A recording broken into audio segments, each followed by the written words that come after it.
జింకలని, పులులని, సింహాలని కబ్జా చేస్తున్నారు, పర్యావరణానికి ఇబ్బంది పెడతా ఉన్నారు, ఎస్యూ ల్యాండ్ను గుంజుకుంటా ఉన్నారు కింద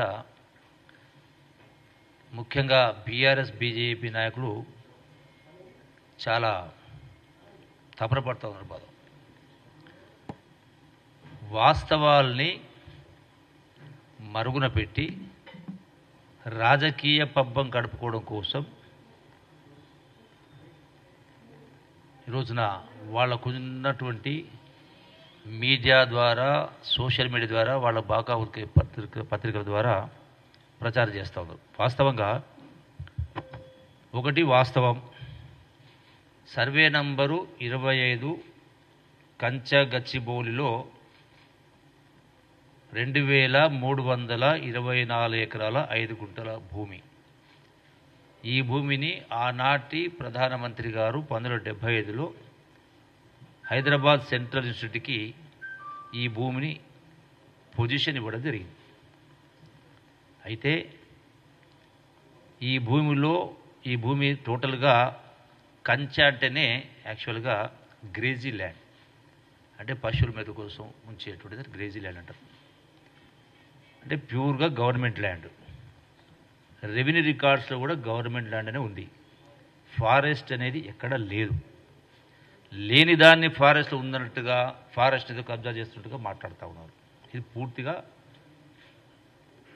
వాస్తవ దూరం, టోటల్గా బోగస్ ఫారెస్ట్ అని మాట్లాడడం. రెండవది, అయితే ఈ గడచిన 20 సంవత్సరాల నుంచి, అంటే గత ప్రభుత్వాలు 10 సంవత్సరాలు బీఆర్ఎస్ ఉన్నది, మరి అంతకుముందు ఉన్నటువంటి టీడీపీ ప్రభుత్వం ఈ భూమి నుంచి సుమారుగా 400 ఎకరాలు 2023 ఆగస్టు నాడు ఐఎంజీ అనే సంస్థ, బిల్లీరావు అనే వ్యక్తి ఐఎంజీ సంస్థ, ఐఎంజీ సంస్థకు అంటే ప్రైవేట్ సంస్థ, దానికి 400 ఎకరాలు మెమోరాండమ్ ఆఫ్ అండర్స్టాండింగ్ చేసుకున్నాం, ఇచ్చిండ్రు. దానికి రిజిస్ట్రేషన్ కూడా, సేల్ డీడ్ కూడా. ఇప్పుడు అది 10th ఫిబ్రవరి 2004, అంటే ఆనాడు ఉన్నటువంటి టీడీపీ ప్రభుత్వం. ఆనాటి నుంచి ఈనాటి వరకు సుమారుగా మరి ఆల్మోస్ట్ 20 ఇయర్స్, ఈ 20 సంవత్సరాల నుంచి ఈ ల్యాండ్ను ఒక ప్రైవేటు సంస్థకు అప్పజెప్పి 20 సంవత్సరాల తర్వాత కూడా ఎప్పుడు ఎవరు ఏం మాట్లాడలే. ఈరోజు గగ్గోలు పెట్టేటువంటి వాళ్ళు ఎప్పుడు కూడా ఎవరు ఏది మాట్లాడలే. అయితే ఈ 2324 ఎకరాలలో ఇందులో 534 ఎకరాలు ఈ యొక్క సెంట్రల్ ఇన్స్టిట్యూట్ నుంచి ఈ ల్యాండ్ తీసుకొని, ఇందులో 400 ఎకరాలు ఏమో ఆ యొక్క ఐఎంజీ సంస్థకు, మిగిలిన 134 ఎకరాలు ఎన్జిఓస్ హౌసింగ్ దానికి ఇవ్వడం జరిగింది. దానికి ఆనాడు రిజిస్ట్రార్ సిగ్నేటరీ సంతకం చేసిండు 3rd ఫిబ్రవరి 2004, అంటే 20 సంవత్సరాల క్రితం. అంటే యూనివర్సిటీకి సంబంధించినటువంటి బాధ్యతాయుతమైనటువంటి అధికారి రిజిస్ట్రారే సర్వ వాస్తవంగా చూసేది అని. అంటే టోటల్ ఎస్టేట్స్, అది ఏ యూనివర్సిటీ అయినా ఎస్టేట్స్ అని చూసేది కూడా ఆ యొక్క రిజిస్ట్రార్ చూస్తారు. సో రిజిస్ట్రారే స్వయాన సంతకం చేసిండు ఒకటి. తర్వాత దీనికి ఈ 400 ఎకరాలు ఏదైతే తీసుకోవడం జరిగిందో దానికి ఆల్టర్నేటివ్గా 397 ఎకరాలు సర్వే నంబర్ 36లో 191 ఎకరాలు, సర్వే నంబర్ 37లో 205 ఎకరాలు, దీన్ని ఆ గోపన్పల్లి అనేటువంటి విలేజ్ దగ్గర 397 ఎకరాలు, ఈ 400 ఎకరాలు తీసుకున్నదానికి 397 ఎకరాలు ఆనాడు ఇవ్వడం జరిగింది. సో దానికి కూడా యూనివర్సిటీ అధికారులు సాక్ష్యం వాళ్ళు మొత్తం కూడా సంతకాలు పెట్టడం జరిగింది. అంటే తీసుకున్న 400 ఎకరాలకు 397 ఎకరాలు మళ్ళీ తిరిగి అప్పచెప్పడం, వేరేలాంటి అప్పచెప్పడం జరిగింది. ఇది వాస్తవం. అన్నప్పుడు 400 ఎకరాలు గుంజుకుంటున్నట్టుగానే సమస్య, ప్రశ్న ఉత్పన్నం కాదు. ఇది క్రిస్టల్ క్లియర్ ఉంది. దీన్ని ఏదో గగ్గోలు పెట్టి, సరే మరి 20 సంవత్సరాల నుంచి అట్లాగే పడవలు ఉంటే దాని చెట్లు పెరగవా? చెట్లు పెరిగితే ఫారెస్ట్ అన్నట్ట. ఇది వాస్తవం. అట్లనే దీనిలో ఆనాడే ఈ యొక్క హక్కుల్ని ఆ central university Hyderabad central university అవుతుందో ఈ యొక్క హక్కుల్ని వదులుకునేది రిలింకిష్డ్ బై టేకింగ్ 390 ఎకరాలు తీసుకుని దీని హక్కులను వదులుకోవడం జరిగింది. అట్లాగే మరి ఇందులో 2007వ సంవత్సరంలో ఆనాడు ఉన్నటువంటి కాంగ్రెస్ ప్రభుత్వం ఎప్పుడైతే అంతకుముందున్న తెలుగుదేశం ప్రభుత్వం 400 ఎకరాలు ఐఎంజీ అనే సంస్థకు బిల్లీరావుకు ప్రైవేటు సంస్థకు అప్పచెప్పినప్పుడు ఆ తదనంతరం వచ్చినటువంటి కాంగ్రెస్ ప్రభుత్వం వైఎస్ఆర్ రాజశేఖర్ గారి హయాంలో దాన్ని అంటే ఒక వ్యక్తికి 400 ఎకరాలు ఎట్లా ప్రైవేట్ సంస్థకి ఇస్తారు అనే కింద ప్రభుత్వం చట్టాన్ని మార్చి ఏందా చట్టం preservation protection and resumption act అనే 2007లో చట్టం తీసుకొచ్చి ఆ చట్టం ద్వారా అంతకుముందున్న ప్రభుత్వం 400 ఎకరాలు అయితే ఎంఓ చేసుకున్నదో సేల్యూట్ చేసిందో ఈ కొత్త చట్టం ద్వారా వాటిని రద్దు చేయడం జరిగింది. ఎంఓయూని క్యాన్సిల్ చేసి సేల్యూట్ని కూడా క్యాన్సిల్ చేయడం జరిగింది. క్యాన్సిల్ చేస్తే ఆ సంస్థ ఐఎంజీ అనే సంస్థ హైకోర్టులో రిట్ పిటిషన్ ఫైల్ చేసింది. Writ petition number 247/2006 writ petition file చేస్తే అది 20 సంవత్సరాలు ఎవరు దాన్ని పట్టించుకోక తదనంతరం అంటే సబ్సిక్వెంట్గా వచ్చినట్టు గత ప్రభుత్వం 10 సంవత్సరాలు కూడా మీనమ విషయాలు ఇక్కడ వదిలేసింది. అంటే ఇక్కడ ఒక మతలబు ఉంది. అంటే ఆ ఐఎంజీ సంస్థకు ఈ ల్యాండ్ కోర్టు ద్వారా ప్రభుత్వం పట్టించుకోకపోతే ఈ భూమి ఐఎంజీ సంస్థకు చెప్తే ఐఎంజీ సంస్థ ద్వారా మేము తీసుకోవచ్చేటువంటి దాని వెనుక పాత్రదారులు ఉన్నారు, సూత్రధారులు ఉన్నారు. 400 ఎకరాలు అంటే అలా ఎకరము అది 50 కోట్లు అవుతుందా 70 కోట్లు అవుతుందా అంటే సుమారుగా 20,000 కోట్ల 25,000 కోట్ల పైచిలుకున్న ఆస్తి దాన్ని కొట్టేసే ప్రయత్నంలో భాగంగానే గడచిన 20 సంవత్సరాలు పెండింగ్ ఉంటుందా? ప్రభుత్వం దగ్గర చిత్తశుద్ధి ఉంటే నిజాయితీ ఉంటే ఉంటుందా? అంటే ప్రైవేటు సంస్థకు వెళ్ళినా కూడా 20 సంవత్సరాలు ఎవరు నోదు మెరుగు ఇవాళ ఎవరైతే గగ్గోలు పెడతా ఉన్నారో విద్యార్థుల్ని అమాయకులు విద్యార్థులను వాస్తవాలు పూర్తిగా తెలియకుండా వాళ్ళు రెచ్చగొట్టే ప్రయత్నం చేస్తూ ఉన్నారు బీఆర్ఎస్ నాయకులు కానీ బీజేపీ నాయకులు కానీ. మరి 20 సంవత్సరాలు ఎందుకు పట్టించుకోలే? గడిచిన 10 సంవత్సరాలు సెంట్రల్ యూనివర్సిటీ అన్నప్పుడు కేంద్ర ప్రభుత్వం బీజేపీ ఉంది కదా, రాష్ట్రంలో బీఆర్ఎస్ సర్కారు ఉన్నది కదా, ఎందుకు దీన్ని పట్టించుకోలే? అంటే దాని మతలబ్ ఏంటంటే లోపాయకారి ఒప్పందం చేసుకొని ఈ ఐఎంజీకి వచ్చేస్తే రాష్ట్ర ప్రభుత్వం డిమాండ్ను కొట్టేస్తే హైకోర్టు వాళ్ళకి వచ్చేస్తే మేము తీసుకోవచ్చినట్లు ఉద్దేశంతో చేసింది. మరి అటువంటి దాన్ని ఈనాడు ప్రభుత్వం వచ్చిన తర్వాత గౌరవ ముఖ్యమంత్రి రేవంత్ రెడ్డి గారు కేవలం 2-3 మాసాలనే అంటే ఏదైతే ఈ యొక్క ఐఎంజీ సంస్థ హైకోర్టు రిట్ ఫైల్ చేసిందని అట్లే పెండింగ్లో ఉంటే గవర్నమెంట్ తరఫున అడ్వకేట్ జనరల్ కావచ్చు ఇతర న్యాయ నిపుణులు కావచ్చు ప్రాపర్గా హ్యాండిల్ చేసి ప్రాపర్గా కోర్టులో ఫైట్ చేసి ఇది ప్రభుత్వం వచ్చింది 7th డిసెంబర్కు జనవరి ఫిబ్రవరి మార్చి అంటే కేవలం 3 మాసాల్లోనే 7th మార్చికే హైకోర్టు ఐఎంజీ సంస్థకి వ్యతిరేకంగా రాష్ట్ర ప్రభుత్వానికి అనుకూలంగా తీర్పునిచ్చింది. అంటే మీరు 20 సంవత్సరాలు చెయ్యని పనిని ఈ ప్రభుత్వం ఒక ప్రైవేటు సంస్థకు 400 ఎకరాలు పోతా ఉంటే తిరిగి రాష్ట్ర ప్రభుత్వం హస్తగతం చేసుకోవడం జరిగింది. దానిపైన మళ్ళీ అదే ఐఎంజీ సంస్థ సుప్రీంకోర్టు కూడా కేసు ఫైల్ చేసింది, ఎస్ఎల్పి పిటిషన్ ఫైల్ చేసింది. ఎస్ఎల్పి నంబర్ 9266 9266 2024లో హైకోర్టులో వాళ్ళకి వ్యతిరేకంగా వస్తే మళ్ళీ సుప్రీంకోర్టు ఎస్ఎల్పి ఫైల్ చేస్తే దాన్ని కూడా రాష్ట్ర ప్రభుత్వం చొరవతోటి సరైనటువంటి న్యాయ నిపుణులను పెట్టి సుప్రీంకోర్టులో కూడా రాష్ట్ర ప్రభుత్వం తరఫున తీర్పు వచ్చింది 3rd May 2024. అంటే 400 ఎకరాలు రాష్ట్ర ప్రభుత్వం హస్తగతమైంది. అంటే అన్యాక్రాంతమైన భూమిని 1000 కోట్ల భూమిని ప్రభుత్వం హస్తగతం చేసుకున్నది. ఇది దీనికి సంబంధించిన విషయం. రెండవది ఈ యొక్క మిగిలిన ల్యాండ్కి సంబంధించి ఈ యొక్క 2324 ఎకరాల్లో ఈ 400కు 400 ఎకరాలు ఇచ్చారు. సో ది బ్యాలెన్స్ దానికి సంబంధించి ఈ యొక్క హైదరాబాద్ సెంట్రల్ ఇన్స్టిట్యూటే స్పోర్ట్స్ అథారిటీ ఆఫ్ తెలంగాణకు శాట్స్కు గతంలోనే 108 ఎకరాలు ఇచ్చింది. అట్లాగే ఇంటర్నేషనల్ ఇన్స్టిట్యూట్ ఆఫ్ ఇన్ఫర్మేషన్ టెక్నాలజీకు 4 ఎకరాలు, ఇంతకుముందు చెప్పినట్టుగా టీఎన్జిఓ సంస్థకు సంబంధించి 134 ఎకరాలు ఆర్గనైజేషన్ సంబంధించి, అట్లాగే Tata institute of fundamental research సంబంధించి 190 ఎకరాలు, నేషనల్ ఇన్స్టిట్యూట్ ఆఫ్ యానిమల్ బయోటెక్నాలజీకి 100 ఎకరాలు. ఈ విధంగా హైదరాబాద్ సెంట్రల్ యూనివర్సిటీ మిగతా ల్యాండ్ను వివిధ సంస్థలకు ఆ సెంట్రల్ యూనివర్సిటీ అప్పచెప్పింది. సరే, మిగిలినటువంటి 1516 అయితే ఉందో అది సెంట్రల్ యూనివర్సిటీ కబ్జానే ఉంది ఈ రోజున. సరే, 15-16 మిగిలిన ల్యాండ్ అవుతుందో ఈ 400 ఎకరాలు 400 ఇచ్చేసారు. సో మిగిలిన ల్యాండ్ వాళ్ళే ఇతర సంస్థలకు ఇచ్చుకున్నారు. మిగిలిన ల్యాండ్ ఇప్పుడు సెంట్రల్ యూనివర్సిటీ పొజిషన్లోనే 1500 ఎకరాలు ఎంత బ్యాలెన్స్ అమౌంట్ ల్యాండ్ ఉంది. మరి ఇక్కడ తప్పెక్కడ జరిగింది? ఏ ప్రకారం గగ్గోలు పెడతా ఉన్నారు? ఒకటి.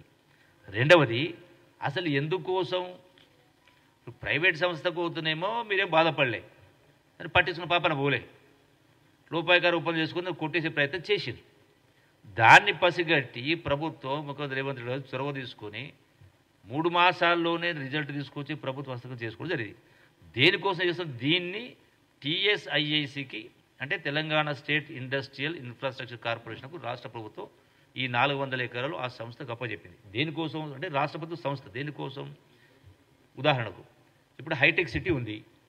ఆనాటి ప్రభుత్వం హైటెక్ సిటీకి సుమారుగా 400-500 ఎకరాలు ఇచ్చిన కారణంగా ఏవైతే ఐటీ సంస్థలు వచ్చినాయో లక్షలాది మంది అక్కడ ఉద్యోగాలు, లక్షల కోట్ల రూపాయలు పెట్టుబడులు వచ్చినాయి. అంటే ఉద్యోగాలు, ఉపాధి అవకాశాలతో పాటుగా రాష్ట్ర ఆదాయానికి కూడా పనికొచ్చింది. అట్లనే ఫైనాన్షియల్ సిటీలో కూడా అది కూడా సుమారుగా నాట్ మోర్ దాన్ 400 ఎకర్స్, అది కూడా 400-500 ఎకరాల లోపలే ఉంటుంది. సో అక్కడ ఆ ల్యాండ్స్ కూడా ప్రభుత్వం కన్సెషన్ ఇచ్చిన కారణంగా, ట్యాక్స్ కన్సెషన్ ఇచ్చిన కారణంగా ల్యాండ్ను అక్కడ ప్లాటింగ్ చేసి ఈ సంస్థలు అంటే ప్రైవేట్ ఐటీ వాళ్ళు, కార్పొరేట్ వాళ్ళకి ఇచ్చిన కారణంగా అక్కడ కూడా ఇలా లక్షల ఉద్యోగాలు వచ్చినాయి 400 ఎకరాలే.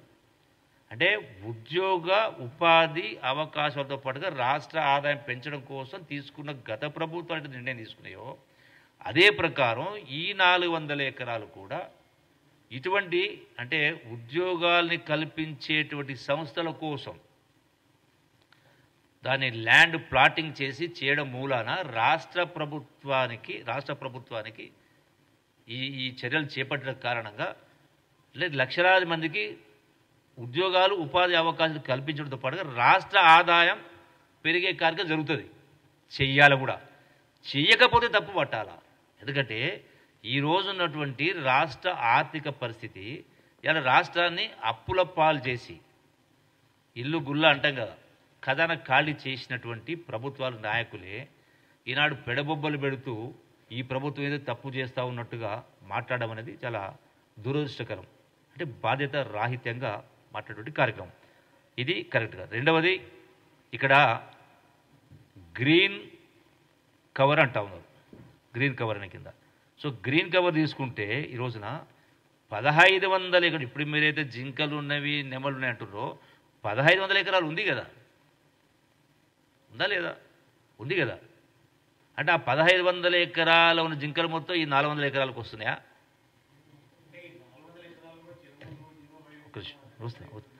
వస్తాను, ఆ పాయింట్కి వస్తాను.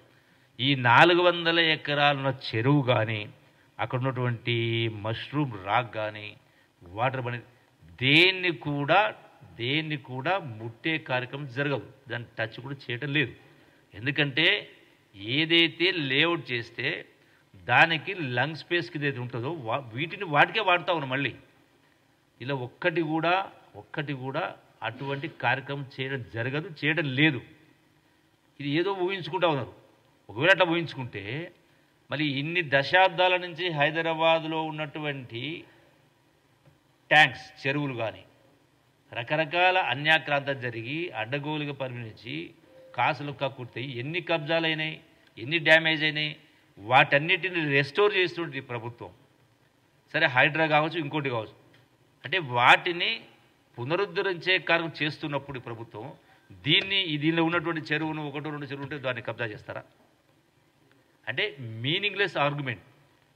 ఇది నిలబడేటువంటి కార్యక్రమం కాదు, చర్చకు నిలబడే కార్యక్రమం. కేవలం నిరుద్యోగ అంటే మన ఎంప్లాయీస్ ఉద్యోగం కల్పించేటువంటి వాస్తవాన్ని వీళ్ళు మర్చిపోయి విద్యార్థులను రెచ్చగొట్టేటువంటి కార్యక్రమం చేస్తూ ఇటువంటి తప్పుడు ఆరోపణలు చేసేటువంటి ఏర్పాటు చేస్తూ ఉన్నారు. ఈ రోజున ఇందులో ఈ ల్యాండ్స్కి సంబంధించి దీంతో పాటుగా ఇప్పటి వరకు మళ్ళీ ఇలా ల్యాండ్స్ ఇచ్చినట్టు అసలు ఆ విషయానికి వస్తే గడిచిన 10 సంవత్సరాల కాలంలో గత ప్రభుత్వం 10 సంవత్సరాలు రాష్ట్రాన్ని ఏలినటువంటి ప్రభుత్వం ఎన్ని వందల ఎకరాలు ఎన్ని వేల కోట్లకు అమ్మింది? ఖజానాకు గడిచిన 10 సంవత్సరాలు గొప్పగా మాట్లాడేటువంటి కేసీఆర్, బీఆర్ఎస్ నాయకులు హరీష్ కావచ్చు, కేటీఆర్ కావచ్చు గొప్ప గొప్ప మాటలు మాట్లాడుతూ ఉన్నారు, పెడబొబ్బలు పెడతా ఉన్నారు. మరి ఎవరిచ్చిన మీకు 31,000 కోట్ల రూపాయలకు సంబంధించిన ఆస్తులు అమ్మిను. ఒక కోకాపేటలోనే 100 కోట్లకు ఇచ్చిండ్రు. అట్లాగే హెట్రోకు సంబంధించి హెట్రో డ్రగ్స్ సంస్థకు సంబంధించి 100 కోట్ల విలువైనటువంటి భూమిని అప్పచెప్పలేదా? అది ప్రైవేట్ సంస్థ కాదా? ఎందుకు అప్పచెప్పిండ్రు? అక్కడ ఎన్ని ఉద్యోగాలు వస్తాయని అప్పచెప్పిండ్రు? అట్లనే దాంతోపాటుగా 1 కాదు 2 కాదు, కానామెట్టు, మోకిళ్ళ, బుద్వేలు, మేడిపల్లి, ఉప్పల్ బగాయతు, షాబాదు, కోకాపేట, ఇట్లా రకరకాల బహదూర్పల్లి, అబ్దుల్లాపూర్ మండలం, ఇట్లా చాలా ప్రాంతాల్లో మరి అది కూడా అంటే రకరకాల ఇన్స్టాల్మెంట్స్లో తుర్కేంజాలు, బాలాపూర్, ఇట్లా మొత్తం రాష్ట్రంలో అంటే ఎక్కడ కూడా ఒక కంపెనీ రానటువంటిది, చాలా చోట్ల ఎంప్లాయ్మెంట్ జనరేట్ కానటువంటిదని కేవలం మీరు ఇబ్బడి ముబ్బడిగా ఓట్ల కోసం రకరకాల కార్యక్రమం చేసి అవినీతి కార్యక్రమం చేసి దానికి 100 ఎకరాలేమో అడ్డగోలుగా మీరు అమ్ముకుంటేనేమో ఒప్పు. ఈరోజు ఎట్లయితే హైటెక్ సిటీ, ఎట్లయితే ఫైనాన్షియల్ సిటీ డెవలప్మెంట్ వచ్చిందో, లక్షలాది ఉద్యోగాలు పెట్టినో అదే ప్రకారం ఈ ప్రైమ్ ప్రాపర్టీ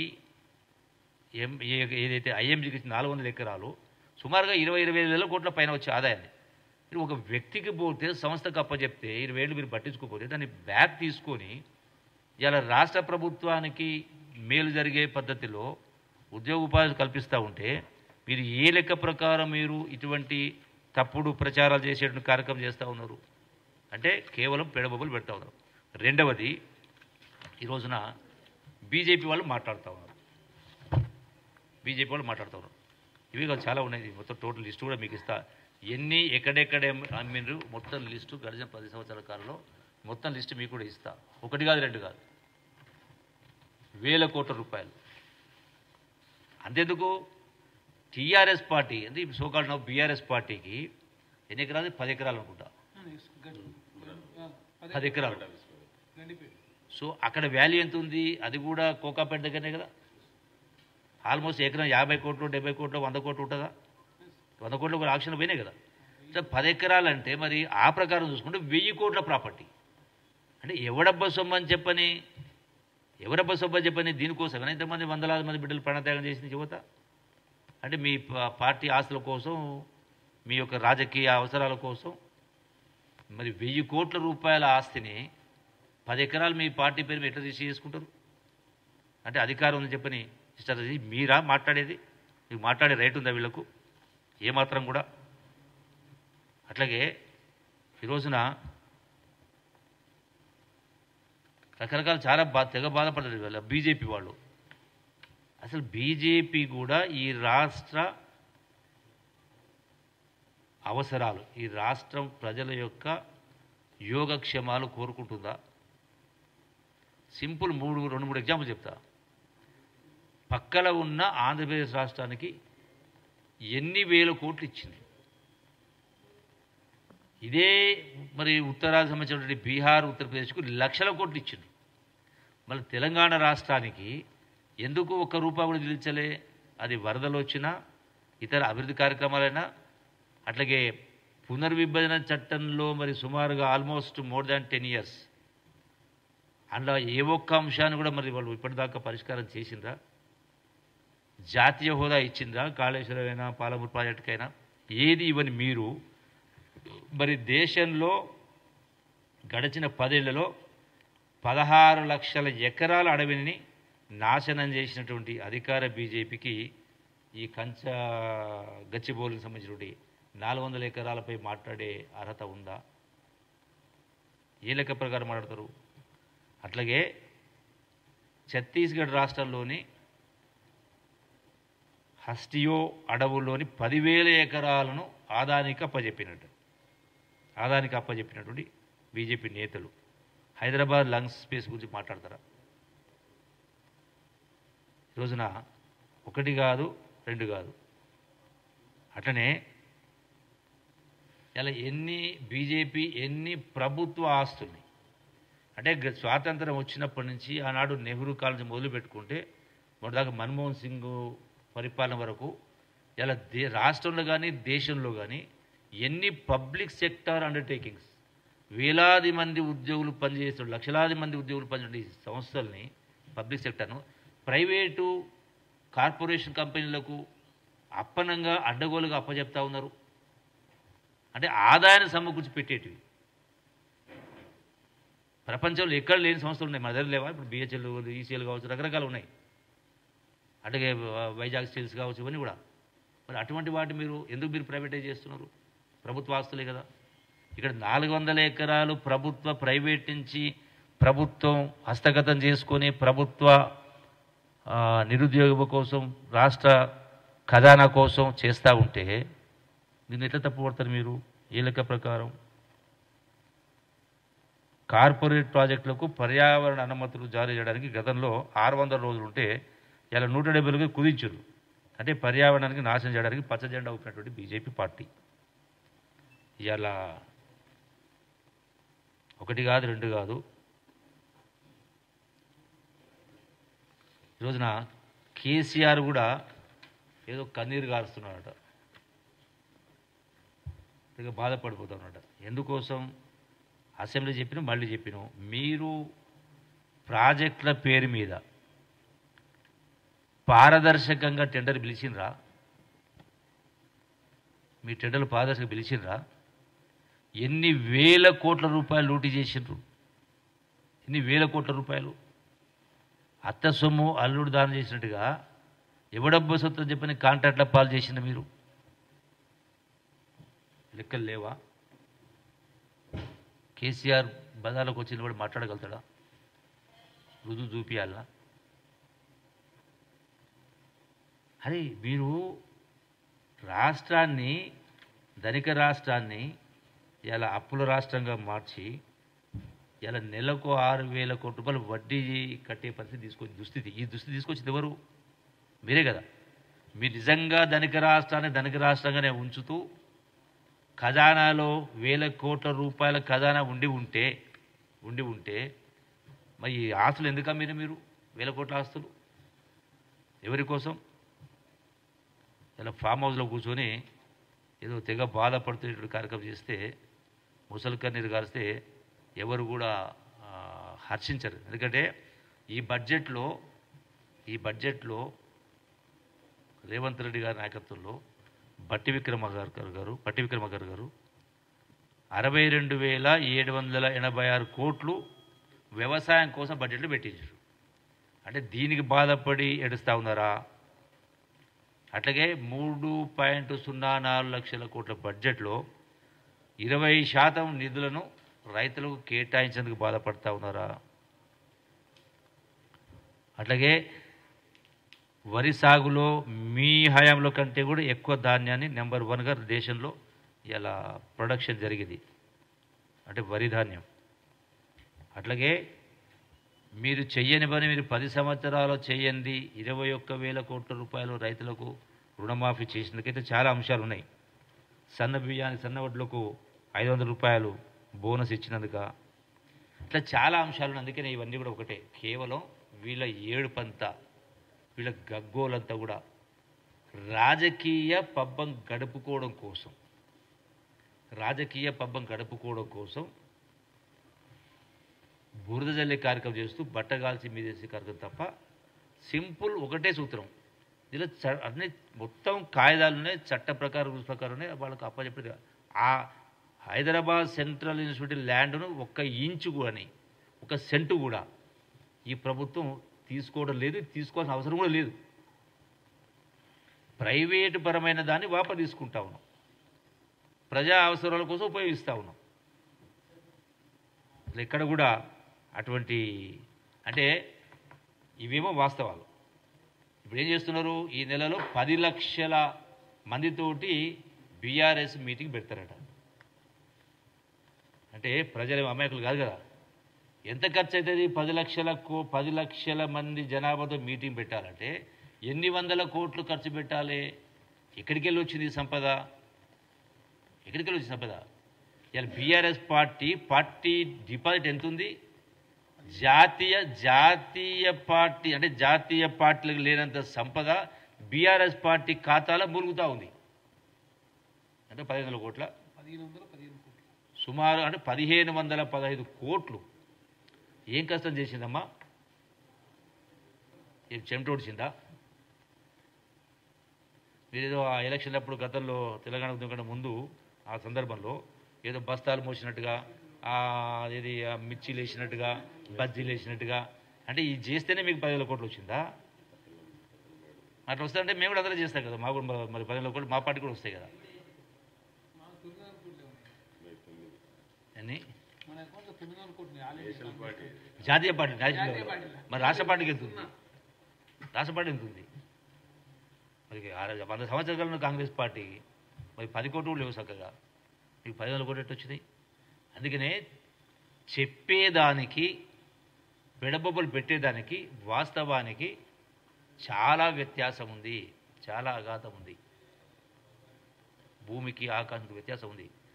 మీరేదో వగల ఏడుపులు ఏడిస్తే ఈ ప్రజలు నమ్ముతారనుకుంటే పొరపాటు.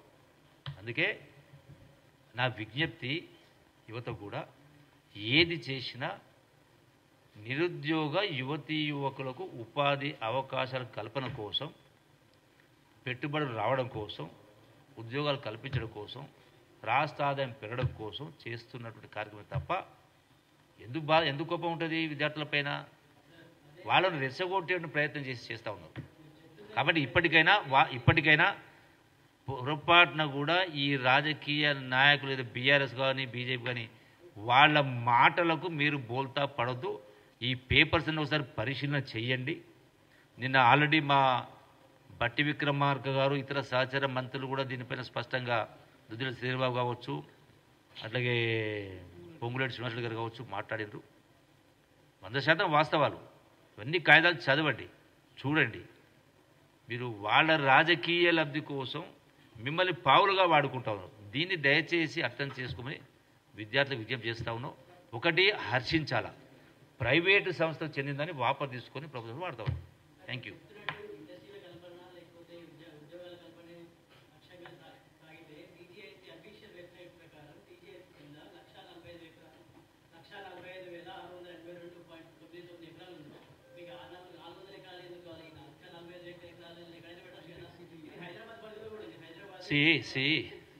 ఒకటి, ఇప్పుడు నేను కూడా ఇండస్ట్రీ మినిస్తున్నప్పుడు అదే మా ప్రాంతంలో ఇండస్ట్రీ పెట్టాడని తీసుకెళ్ళి చూపించిన. సార్ మీకు దండం పెడతాం, మేము ఇంత దూరం రాము, ఎక్కడో పెడితే ఐటీ కంపెనీ ఇంకోటి రావాలన్నా ఎక్కడో పెడితే అందులో పనిచేసేటువంటి ఎంప్లాయీస్ ఇంత దూరం రారు, మాకు సిటీ దగ్గర ఉంటేనే మేము చేయగలుగుతాం సార్ అని కింద మాట్లాడడం జరిగింది. అంటే ఎందుకు మరి ఆనాడు ఉన్న ప్రభుత్వాలు ఎందుకు హైటెక్ సిటీ దగ్గర పెట్టిండ్రు? అక్కడ ఎందుకు అదేది ఆదిలాబాద్లో ఎందుకు పెట్టలే? దగ్గర కమ్మాడుల దగ్గర ఎందుకు పెట్టలే? నల్లమల దగ్గర ఎందుకు పెట్టలే? ఎందుకు పెట్టిండ్రు? అంటే ఇప్పుడు competition, survival of the fittest. అంటే భారతదేశంలోనే వివిధ రాష్ట్రాలు పోటీ పడుతూ ఉన్నాయి. మీకు ఇలాంటి ఇస్తాం, మీకు ఇస్తాం, మీకు మాదిరి పెట్టండి కింద. సో ఈ పోటీ ప్రపంచంలో తప్పనిసరి పరిస్థితి, గత్యంతరం లేని పరిస్థితి ఏర్పడ్డది. ప్రపంచంలో దేశాలు పోటీ పడుతున్నాయి, మా దేశాన్ని. దేశానికి వచ్చినాక మహారాష్ట్ర అన్నది కదా. మేము మనం టూరిజం పాలసీ పెట్టినాం. దానిలో కూడా ఎప్పుడు లేనిది మొన్న మేము జీఎస్టీ రాయితీ ఇస్తాం, మీకు పవర్లో రాయితీ ఇస్తాం, మీకు ల్యాండ్ కన్వర్షన్ రాయితీ ఇస్తాం, ఇవన్నీ చెప్పాల్సి వచ్చింది. నేను మాట్లాడి ఇవన్నీ ఎందుకు మనకు రాష్ట్రం అంటే సరే మిగతా రాష్ట్రాలు ఎందుకంటే ఎక్కువ ఇస్తాను, మరి మన దగ్గరికి ఎవరు రావడం లేదు, రావాలి పెట్టుబడి రావాలంటే మరి తప్పట్లేదు. ఇది ఫ్యాక్ట్. అది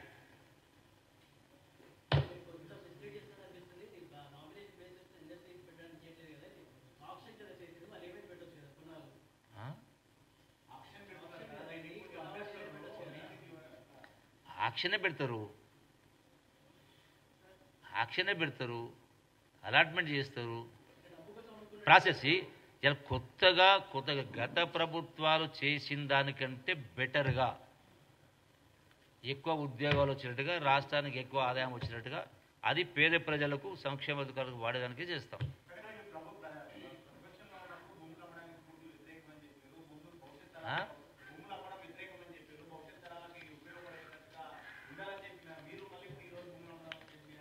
ఇప్పుడు ఈ పరిస్థితి రావడానికి మీరు బాధ్యతారహిత పరిపాలన చేసి ధనిక రాష్ట్రాన్ని అప్పుల రాష్ట్రంగా చేసి 8 లక్షల కోట్ల రూపాయలు ఈ నెత్తిన ప్రజలపైన పెట్టినందుకు దీని నుంచి బయటపడాలంటే మళ్ళీ సంపద సృష్టించాలంటే చేయాల్సిన పరిస్థితి ఏర్పడ్డది. అంటే దీనికి కూడా కారణం మీరే. ఈ రోజున ఈ కార్యక్రమం చేయడానికి కూడా కారణం గత ప్రభుత్వాలే. మీ పరిపాలన చక్కగా ఉండింటే మరి 70 సంవత్సరాల 21 మంది ముఖ్యమంత్రులు పరిపాలన చేస్తే రాష్ట్ర పైన అప్పు 64,000 కోట్లు ఉంటే ఒక ముఖ్యమంత్రి పరిపాలన 10 సంవత్సరాల్లో 8 లక్షల కోట్లు అప్పయింది. ఇది కాదంటారా? అబద్ధమా? అంటే మరి ఏదో రాష్ట్రాన్ని అమ్మేయాలా? సంపద సృష్టించాలి, రాష్ట్రాన్ని అమ్మడం కాదు కదా, సంపద సృష్టించాలి. కాబట్టి ఎన్ని మార్గాలు ఉంటే అన్ని మార్గాల ద్వారా ఈ రాష్ట్ర సంపదను సృష్టించి ఉద్యోగాలు కల్పించి రాష్ట్ర ఆదాయాన్ని పెంచి ఈ అప్పులు మీరు చేసిన అప్పులు మరి ఈ ప్రభుత్వం తీర్చాలి కదా. మరి ఈ 14-15 మాసాల్లో సుమారుగా 1,40,000 కోట్ల రూపాయలు ఇప్పటికే ఈ అప్పులు కట్టడం జరిగింది కదా. ఈ 14 మాసాల్లో అప్పు చేసి అప్పు కట్టాల్సి వచ్చింది కదా. ఎన్నిసార్లు మనం అప్పు చేసుకుంటూ పోతే చివరికి ఏమవుతుంది? అంటే ఆ అప్పుల్ని తగ్గించుకోవాలంటే మనం సంపద సృష్టించాలి. కాబట్టి ఇటువంటి నిర్ణయాలు తీసుకోవాల్సి వస్తుంది. గత్యంతరం లేని పరిస్థితి ఏర్పడ్డది.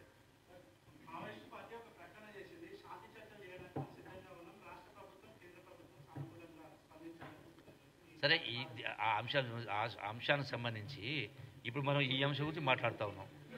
ఇప్పుడు మనం ఈ సబ్జెక్టు మాట్లాడుతున్నాం. ఇవే మీరు పేపర్లో రాస్తారో ఎంత రాస్తారో తెలియదు నాకు. ఇక వేరే సబ్జెక్ట్ పోతే మళ్ళీ ఈ సబ్జెక్ట్ పక్కకు పోతుంది. Thank you.